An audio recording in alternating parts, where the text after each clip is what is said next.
welcome to another edition of Good Day Nigeria on CAC Television. I am Chinedu Victor, and with me in the studio, as always, is Oluwaseun Akeju. You're welcome to the studio, Seun. Yeah, it's nice being here again. And it's been an interesting 24 hours of stories and happenings from around the nation. Yeah. And we promise, as usual, to dissect and be objective with issues and stories we take on in the program. We'll take a break, and when we return, we'll hit the ground running.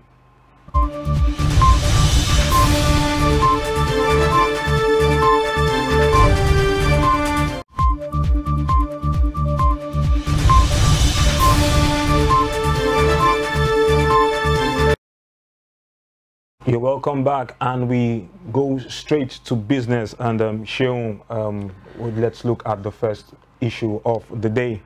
Yes, actually there's this interesting story. I think we talked about it the last time we were here, and it's the issue of Unilag and the COVID-19, actually the third wave of the COVID-19.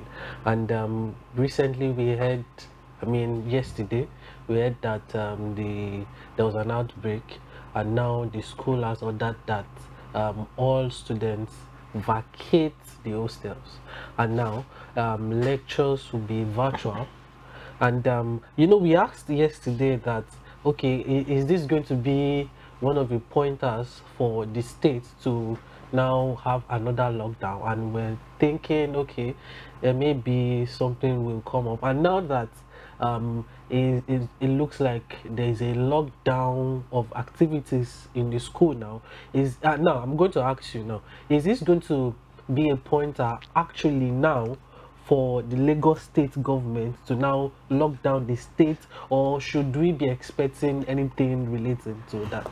Well, considering the issue of the University of Lagos being shut down, I think this is something serious and something that should be looked into very well, because not just in Lagos State, because if I'm not mistaken, 2 days ago, the third variant of the coronavirus was also reported in Oyo State as well. So now it's looking that it's going to be like a bigger picture, not just Lagos being shut down, but it looks like the southwest region. I think it was dictated too in Abuja. Oh, and I think so. That looks like it's something that the NCDC and the Ministry of Health would have to deliberate, especially with the task force on the COVID-19 issue. But really, I want us to talk about this. There's been a lot of issues around education during during the lockdown and after the lockdown. Yes. There was one where students were already lamenting, they were having lectures online, they had issues with the platforms, they were having tests, and students could not participate. Is there a light for us? Do we have hope in our technological advancement with regards education now that the world is now sliding towards, in fact we are already in the technological age, and education now has to be virtual, majorly virtual now. So what do you think would happen to students and education now? Well, for me, during the lockdown and after, some months after the easing of the lockdown, especially I have friends who attend the University of Lagos, and they complained non-stop about the virtual classrooms, because the networks shutting down, even tests. If I'm not mistaken, I remember a friend of mine, he complained that he was having a test on the platform that the institution provided, and all of a sudden it was just went down. Wow. So I hope actually that the institutions who used virtual classes to lecture students will have used the lockdown and the post ease of the lockdown period to actually boost their internet system and resources, because it looks like, and we just hope, but it looks like there won't be a total shutdown of the state, just probably lecturers having virtual classes. And we now have so many social media platforms. You know, at first it was Zoom, but now Google have actually Google have brought out there, so Google Meet. So, and even some institutions preferred Google Meet. So I think there are so many options now to choose from concerning virtual classes to hold. But really, my concern is, so if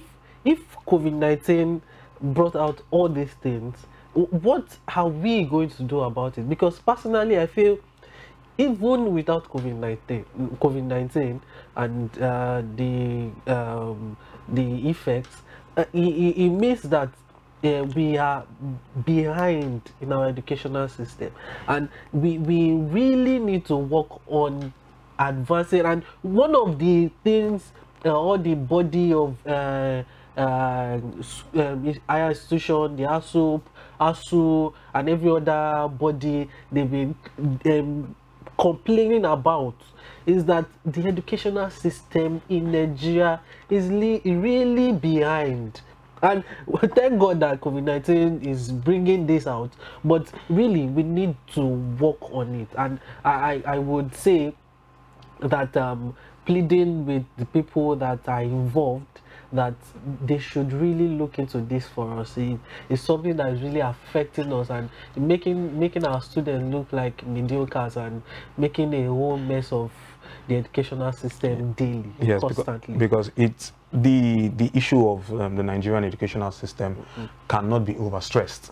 Because we've known generations upon generations upon generations that have actually talked about their experiences during their stay in higher institutions, even not just higher institutions, in nursery, in primary, in secondary schools. So it's not just an issue of the tertiary institutions.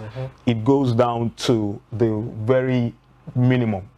So it's something that has to be looked into, especially now that we're having most of our institutions are being overcrowded, and now in this dispensation of the COVID-19, things have to be done. So if it has to be an improvement on the budget allocation for education, then something really has to be done. Then we just have to appeal to the stakeholders to see what they can do about it. And I'm still on the issue of the COVID-19. Yes, NAFDAC, this is actually good news.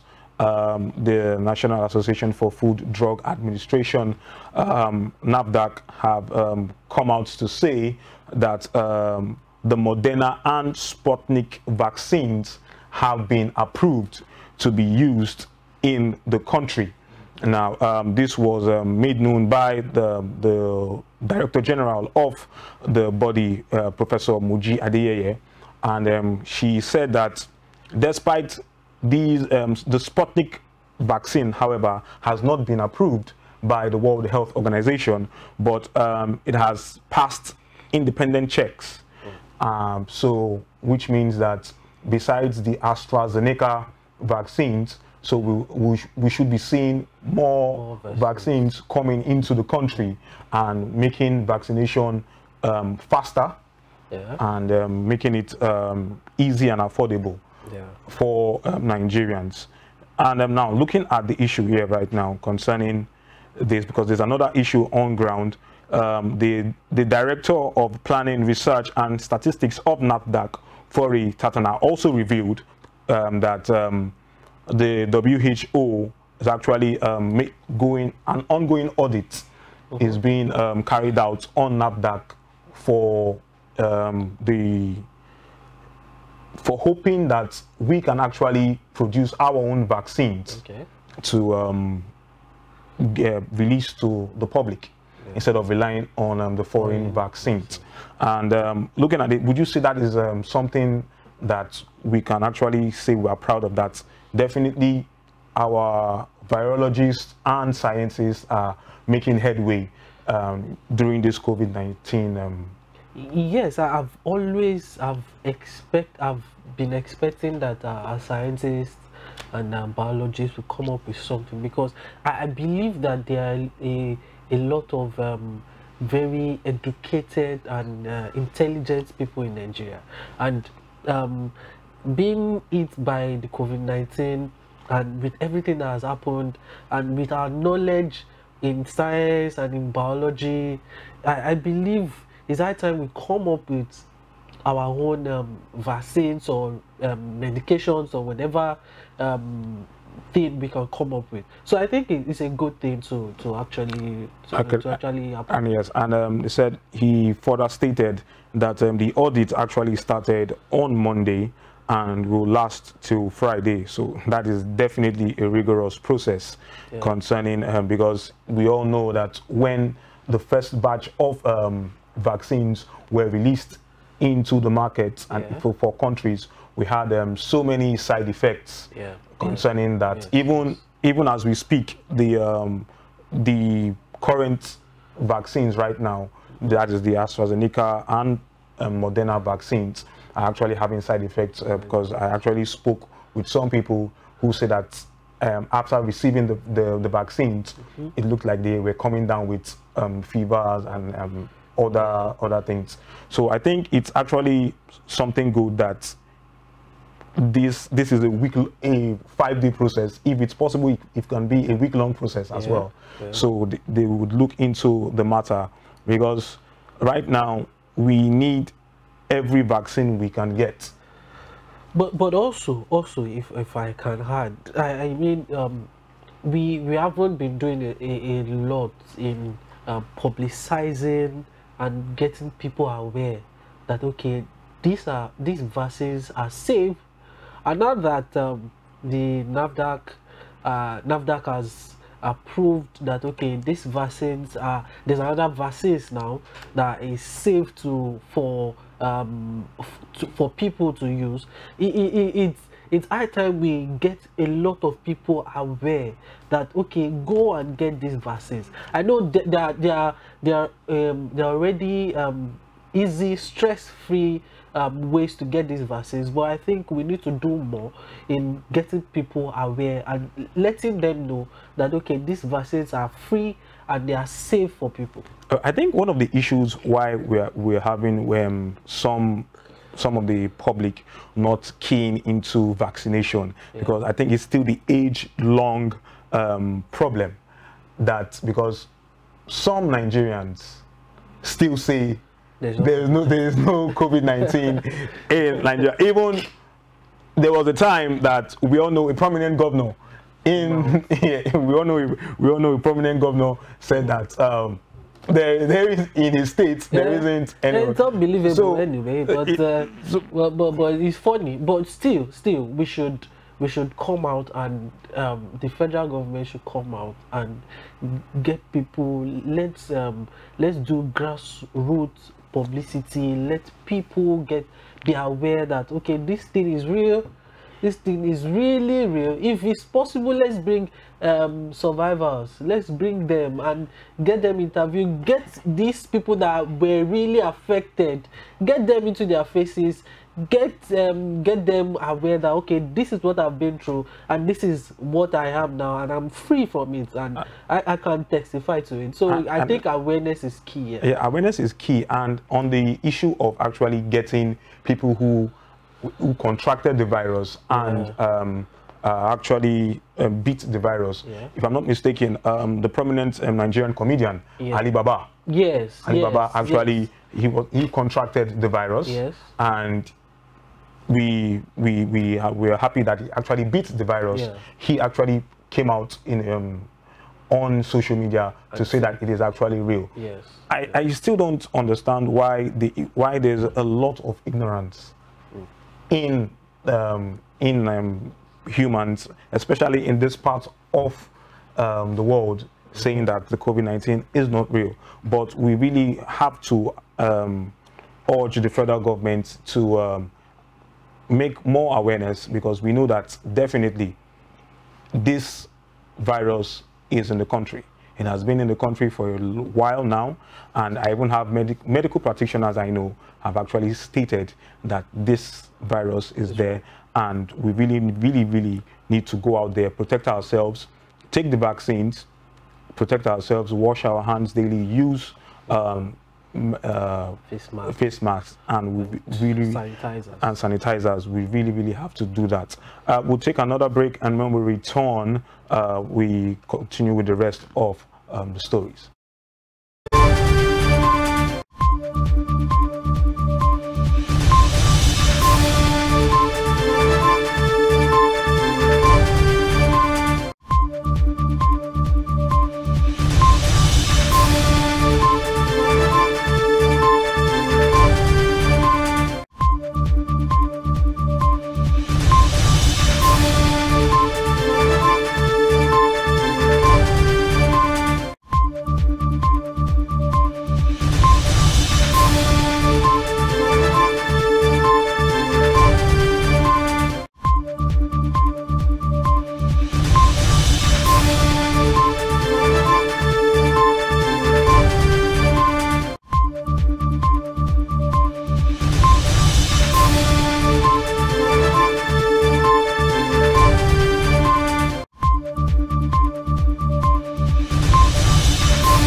Welcome back. If you are just joining us, this is still Christ Apostolic Television, and the show is still Good Day Nigeria. And I'm sure we go to the next story.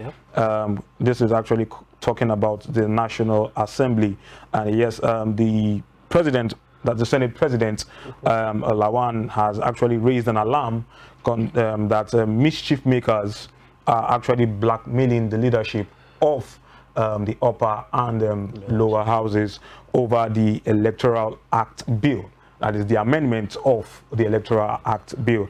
Now, a report has been submitted from the panel, that is the INEC committee panel, that is under the chairmanship of Senator Kabiru Gaya.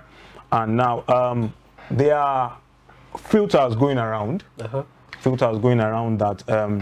despite Lawan coming out to say that this is the first time that it was actually submitted in plenary yesterday, that this is the first time he is going to see the report. But there have been filters that decisions and issues on the report have been tampered with. Well, it's just it looks somehow actually, because I don't think we should have issues around this, because I saw that the PDP, I think the minority leader of the PDP yes, in the upper chamber was saying that the bill, that they should not allow them tamper with the electronic transmission of the results. I'm like, no, this thing should be plain. The nation, and even globally, we have advanced, and Nigeria should not be backward. It should be something very easy. A lot of scientists, computer gurus that in Nigeria that could fix these things, and we should not go back and forth this thing and just take it as if somebody is trying to use it to rig, the other person is trying to, and a whole lot of, but I believe there are some backstories to this thing that maybe are not in the public space. I think there is a lot of backstory to this thing. Well, speaking of the electronic transmission, now we know that the Independent National Electoral Commission have actually commenced the continuous voters registration. Yes, yes. And we both know that when it started, if I'm not mistaken, 2 weeks ago, if I'm not mistaken, yeah, 2 weeks ago, they said that it was going to be online. Fine, though they've actually said, okay, despite the online registration, they will still the biodata capture, and there will still be physical registration centers. Yes. Now, my question is, since INEC are already looking towards the future concerning registration, why is there an issue for electronic transmission? Why are some corners still against the electronic transmission of election results? Well, it's not surprising. People that could call a live Facebook, an Instagram live doctored, and could do anything. It's not something. They are facts. Many of these people do not even know what these things are. They are not advancing themselves. They're not getting updated with technology and everything. So they still feel like there will be some ways to cut corners. And I'm not saying this thing would be immune from being tampered with. Exactly. I'm not saying that, but I'm saying we are advanced. We should live in the times that we are. We should live in the times that we are. We should not be going over petty things like this. These things are too petty to just dwell on for too long. We should move on. It's beyond. This thing is beneath us. And Lawan actually made a statement that he has been badgered with 900 text messages in a single day. Now I don't know the operating system of his phone, but for me, if my mobile device, if I receive 900 text messages in a day, definitely I no actually the kind of phones that he used is not the kind of phones that we use. So of course you don't expect that. He'll be using some quite expensive phones. And he's saying that 900 text messages received in a day concerning the issues about the electronic results transmission. It's actually appalling. He was actually complaining that somebody made open his phone number, his private phone number, as well as the speaker of the house, Femi Gbajabiamila. So he was lamenting that people shouldn't go this far, and people should not. And I think that's is in public office, but I think this is going too far and invading his private space. Yes. So I think that was being too far. I think the electoral bill should not cause too much force, and we should just move on. It's digital age that we have. We should move on. Yes, despite we all know that the issues that have actually faced the electoral system in the country, especially after when we returned to the democracy era. Yes, but still, years have gone by. So we really need to actually step up and make sure the electoral process, because before you know it, we are in 2023. Yeah. And a lot of eyes, international eyes, are on this nation, whether we want to admit it or not. There are so many countries who would want to observe the next administration and the next electoral process. Yes. So I think it's best that the National Assembly take its time to actually look at the Electoral Act bill and amend it to something that would favor every Nigerian and will favor the country going forward in the electoral process. We'll take another break, and when we return, the show continues.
welcome back. And Seun, we have the next. You have the next story. Yes, I do. Yes, this is concerning IPOB, and I find it quite interesting that this sort of things have happened over and over again in our country. So Mazi Nnamdi Kanu begs court, actually wrote a letter to the court that it should be transferred from the custody of the DSS, the Department of State Service, yes, to the correctional service, that's the prison service of Nigeria. So it was the letter was written through one of his attorneys, Barrister Aloy Ejimakor, and I find this very interesting that since he has been rearrested, there has not been a proper definition, or there has not been a brief on how he was, a proper brief on how he was arrested. Well, according to the Attorney General of the Federation, that is Abubakar Malami, he has insisted that Nnamdi Kanu was lawfully intercepted. Wow. Through a collaborative effort of various security services in the country. Now, with that statement, it shows that this was probably a covert operation. Oh, wow. This was something. Let's say this was a covert operation. This was something they've been planning behind the scenes. Yeah. Not letting people know about it. Okay. So when it was ripe to actually get him, then he was intercepted at the Kenyan airport with the help of the Kenyan authorities as well, and he was actually. But really, when from what we heard from his lawyers, there was a report that he was actually people are now quoting. Saying some of the things his lawyer said after he was present when he was being briefed, when the DSS briefed Nnamdi Kanu, was that he was arrested in Kenya and was taken to a black site. Like, they took him, blindfolded him to the airport, brought him into Nigeria in a private jet. So if that is the story from the side of Nnamdi Kanu, and we're hearing another story from Malami. So I'm asking why, and now we are seeing that he's asking that he be allowed to go see his doctors because of the way he says he has been treated. So I'm saying this thing has happened before. We have seen it happen with a lot of other Nigerians, the Sheikh in Kaduna. Yes. We have seen it happen with this Sahara Reporter CEO. Showore. Yes. We have seen it happen to a lot of people. You maltreat them and you don't allow them visit their doctors, and he is begging now. He's begging that, don't keep me here. Take me to the prisons. Take me to prison. Well, I'm actually not surprised that Nnamdi Kanu has actually appealed to the court to grant him his medical doctors, a transfer, and grant his medical doctors access to see him, because even another counsel to the IPOB leader, that is Ifeanyi Ejiofor, actually said that he was detained by Kenyan authorities before he was handed over to Nigeria, and before he was handed over, he was tortured, which worsened his health condition. So that means there's definitely, and looking at the pictures when Nnamdi Kanu was in court, one would say this is someone that is not really looking well. Yes. It is evident, it is clear.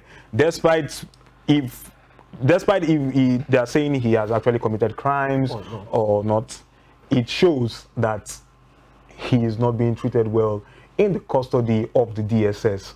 and the appeal from his counsel is justified. Yes. So I think it's best, probably maybe the court will decide that. Yes, the court will decide that, and I think people from the IPOB group have appealed to the UN, EU, and other bodies and other unions to make sure that to help beg the federal government to allow Nnamdi Kanu to see his doctors. And I think this is the right thing to do, in that using every available means to get what they want. They are not trying to cause violence. They're just asking a simple thing. We are not asking, from their side, they are not asking that it should be released without a fair trial. But I think it's just right if you allow his doctors, or provide one at least, provide doctors for him, to treat him, to take care of him. So let's move on now. I think I find this interesting too. Joe Ibokwe, the special advisor on drainage and water resources to Governor Babajide Sanwo-Olu, is saying that he's opposing Biafra, and is demanding that, and instead of that, additional states in the southeast should be created. Like, okay, this doesn't look like what we expect from him, and I quite understand where he's coming from. He has been is a very top person in the APC cadre, and he's been very instrumental in the successes of the APC in a long time. But I think this thing that he's saying doesn't look realistic to me. But I don't know what you think. Anyway. I feel from what Ibokwe is actually trying to shift the issue, shift away from the issue on ground. Yeah. Because honestly, okay, fine, we all know that we have 36 states. Okay. In the country. Yeah. And 6 regions as well in the country. And most of those regions have 6 states, at least.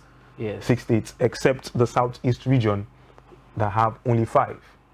Now, and finally, there were calls back then that, okay, there should be another, one of the issues that actually made the southeastern region being put aside, because the states are not up to 6 and all of that. Yeah. But for me, I feel what Joe Ibokwe is just trying to shift the attention. He's just trying to shift the attention to trivial things, because these are not the main. Because it's surprising. How can you just say, okay, so you mean by adding states, the whole agitation will stop, or what are you saying? Because you know the amazing thing out of it was actually on a on BBC. He was interviewed on BBC Pidgin, and he was brought to speak on the IPOB situation and everything. And he was saying that, quoting him now, some have mothers that are Igbos and fathers are Hausa. They have been inter-ethnic relationships for years. So because of this, and now I'm not in any way saying, okay, the Biafra is a legitimate fight. I think if they must go, it should be constitutional and it should be without any violence. Exactly. That is standing. I'm not against any of that. That's my point. That's my stand. But if you are, as a logical person, coming around to say, okay, because you have inter-ethnic marriages, you are not supposed to go, and the solution now is to create more states. I'm like, okay, sir, this doesn't look logical for me. There are people that married people in Ghana. There are people that are in-laws to people in the United States. And we've not seen anyone come out to say there should be an extension of Ghana or Nigeria. So it's something. That's like I said. I maintain he's just trying to shift things to trivial, but we all know that definitely. We all know the issue on ground. Yeah. We all know that there are so many things to look at, especially now that Nnamdi Kanu is in the custody of the Nigerian government, that is what should be addressed, giving a fair trial, and making sure that he is actually healthy to come to trial. Yes. And so, which means that he needs access to his doctors to actually carry out a thorough examination on him, to be sure that he is fit. And so that is just the important thing. We would actually monitor the happenings and the situations around the trial of the IPOB leader Nnamdi Kanu. We will take another break and we will return shortly.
And we are actually at the home stretch, and this story is actually on the pastor, the presiding pastor of the house on the rock, that is Paul Adefarasi, who actually in a sermon described the Independent National Electoral Commission, in his words, as a fraud.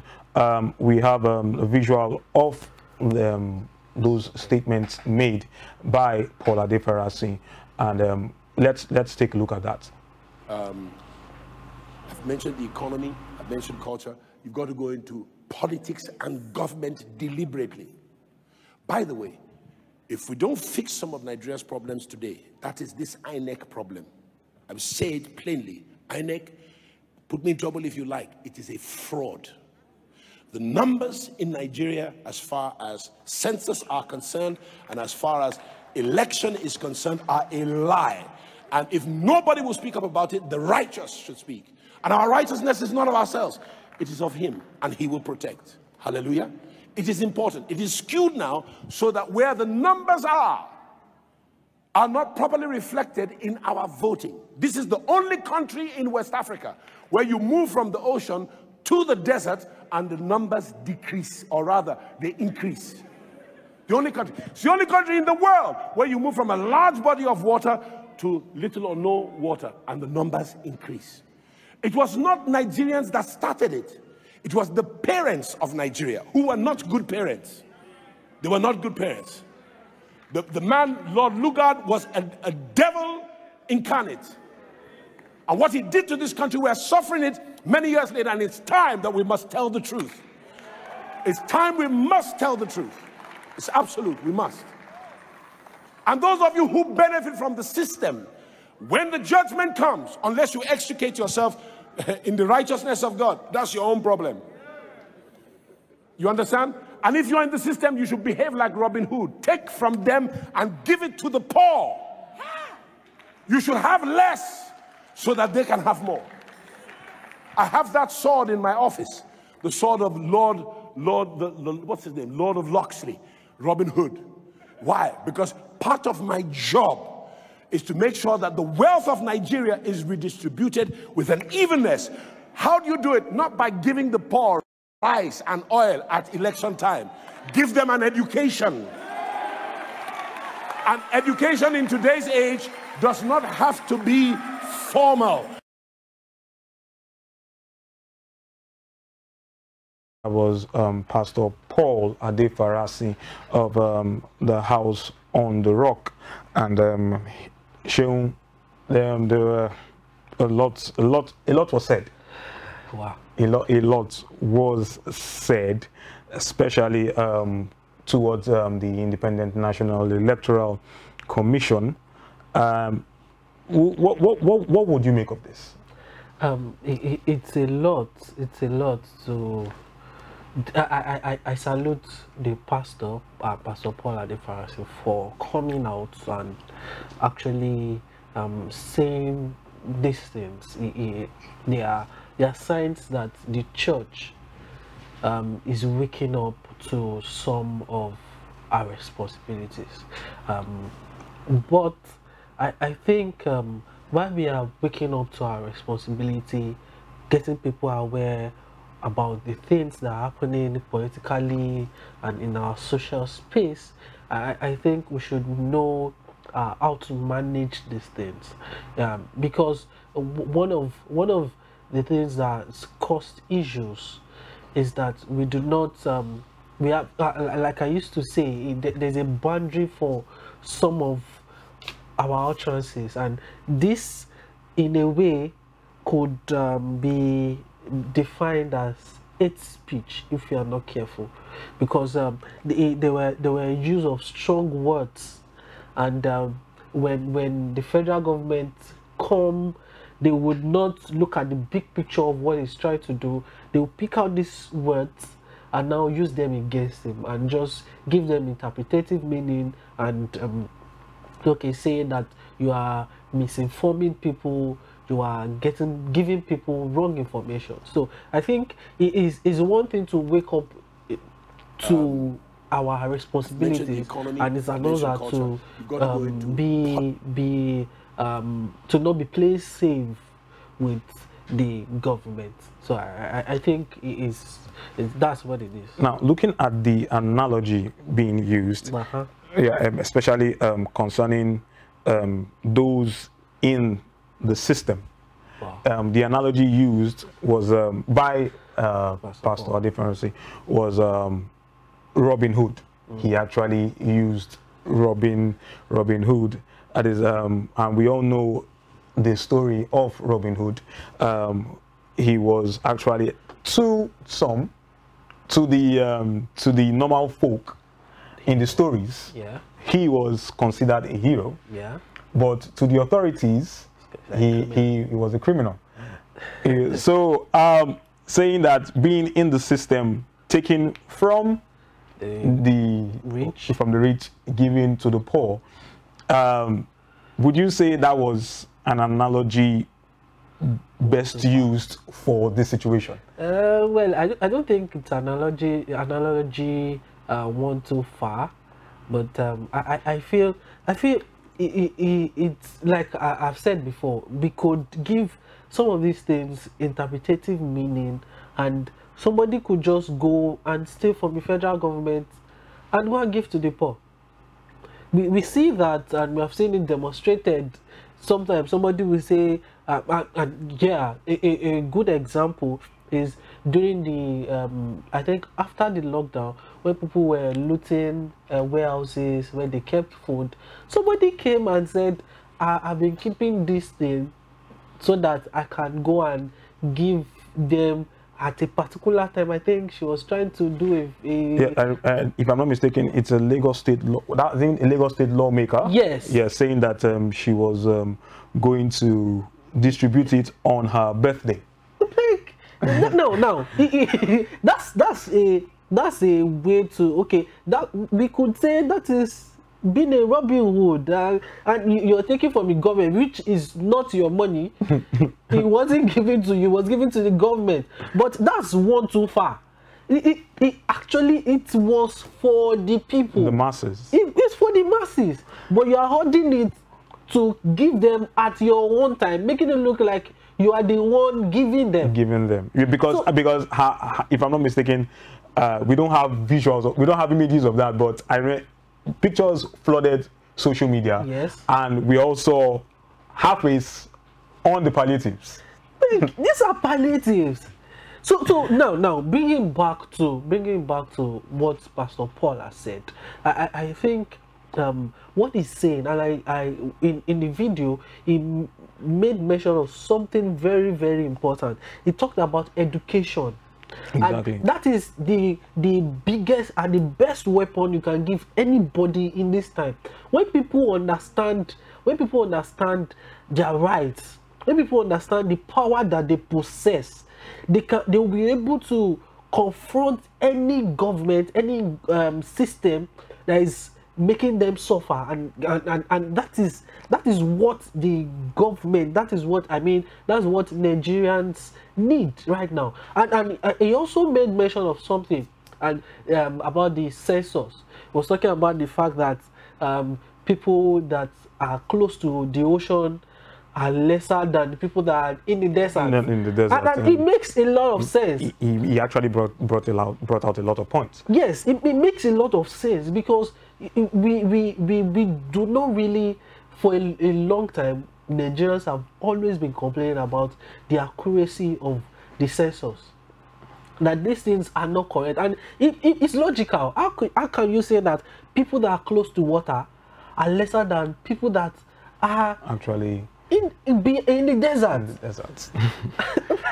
But people could prove it, because again, I understand when somebody now say, okay, these people marry as many as 4, 5, 6, up to 10 wives sometimes. Yes. And there are a lot of people that will just give birth on the street. There are a lot of Amajiris in the north. Exactly. And it makes their population increase on daily basis. So, but down south here, at most, some of us, only very few marry 2, 3 wives. And when you're already marrying 4, it's becoming like you're already in the eyes of. So when we go from that angle, we could say that, okay, yes, these people the people in the north can be more than the people in the south. But logically, we will say that people that are close to water should be more than. So I think if we are going with the climate, we are using the climate, yes. And atmosphere. Yes. So, but I think what Pastor Paul is saying generally is that there should be a revolution, and the revolution should start with educating Nigerians on what their rights are, on what they need to do. When you educate them, and I don't want people to take what he's saying out of context, as much as people could give it interpretative meanings. Yes. But I think what he's saying is educate people so that they can know that, okay, all that is for the government is not for the people in power. It is for the masses. So we should use the resources of the government to help people, to bring people into awareness. I think that's what he's saying basically. Yeah, that is it. So the resources of the government should be even distributed to Nigerians for the growth and development of Nigerians. Yes. And with that, we have come to the end of today's edition of Good Day Nigeria. It has been a wonderful time. Seun, it's wonderful doing this with you in the studio again and again and again. And I assure you, next time when we return, it will be another wonderful package. From us here at CAC Television, good day.